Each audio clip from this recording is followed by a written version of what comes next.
أعلنت محكمة الثورة بدائرتيها المدنية والعسكرية أحكامها في قضية مؤامرة 15 مايو، وذلك في جلستها العلنية التي عقدتها برئاسة السيد حافظ بدوي رئيس مجلس الشعب وعضوية المستشارين بدوي حمودة وحسن التهامي، ومثل الادعاء الدكتور مصطفى أبو زيد فهمي المدعي العام الاشتراكي.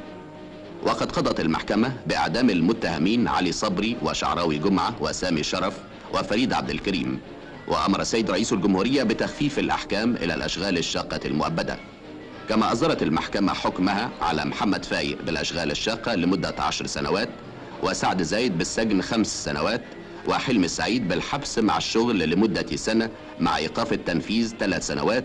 كما حكمت على عبد المحسن أبو النور بالأشغال الشاقة لمدة 15 سنة، ولبيب شقير بالحبس مع الشغل لمدة سنة ووقف التنفيذ 3 سنوات، وعلى ضياء الدين داوود بالأشغال الشاقة 10 سنوات. وبرأت المحكمة علي زين العابدين ضمن 14 متهما آخرين حكمت المحكمة ببراءتهم، إلى جانب الأحكام المختلفة الأخرى التي قضت بها على بقية المتهمين.